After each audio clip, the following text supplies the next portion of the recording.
সময় বয়ে যায়, কেউ স্থায়ী থাকে না, কিন্তু কিছু নাম ইতিহাস হয়ে থাকে। বাংলাদেশ ক্রিকেটের এমনই এক ইতিহাসের নাম মুশফিকুর রহিম।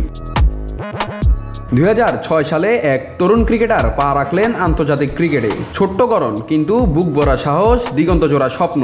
প্রথম দিকে লড়াই ছিল টিকে থাকার। প্রতিদ্বন্দ্বী ছিলেন তৎকালীন জনপ্রিয় উইকেটরক্ষক খালেদ মাসুদ পাইলট। একাদশে সুযোগ পেলেও ব্যাটিংয়ে সুযোগ পেতেন কম, কিন্তু উইকেটের পেছনে গ্লাভস হাতে পুরো বাংলাদেশকে শিখিয়েছেন নতুন স্বপ্ন দেখতে। আর নতুন স্বপ্ন দেখানো সেই কিশোরের নামই মুশফিকুর রহিম। 2007 বিশ্বকাপে ভারতের বিপক্ষে তার 56 রানের ইনিংস যেন এক নতুন দিনের সূচনা। তার এই অপরাজিত ইনিংসটাতে ভর করে বিশ্ব জেনে গেল তিনি এসেছেন দীর্ঘ সময় রাজত্ব করতে। বাংলাদেশ যখন বিপদে তখন মিডল অর্ডারে ভরসার প্রতীক ছিলেন মুশফিক। 2018 এশিয়া কাপে শ্রীলঙ্কার বিপক্ষে সেই ঐতিহাসিক 144 রান। একাই যেন লড়াই করলেন টাইগারদের হয়ে। শুধু ব্যাট হাতে নয়, গ্লাভস হাতেও তিনি ছিলেন অদম্য। 243টি ক্যাচ, 56টি স্টাম্পিং, এ যেন এক মহাকাব্যিক অধ্যায়।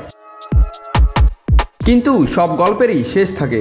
19 বছরের পথ চলায় 274টি ওয়ানডেতে 7,795 রান, 9টি সেঞ্চুরি, 49টি হাফ সেঞ্চুরি, সবকিছুই এখন ইতিহাস। পাকিস্তানের বিপক্ষে রাওয়ালপিন্ডিতে যে ম্যাচটি মাঠে গড়ায়নি, সেটি হয়ে রইল তার শেষ ওয়ানডে। 2022 সালে টি-20 ছাড়ার পর এবার বিদায় বললেন ওয়ানডেকেও। হয়তো মুশি ভক্তদের চোখে জল, কিন্তু মুশফিক এবার চলতে চান শুধুই টেস্টের পথে।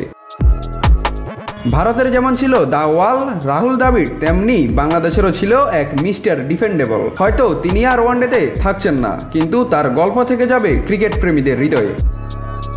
নাত রাহুল, নিউজ না স্পোর্টস।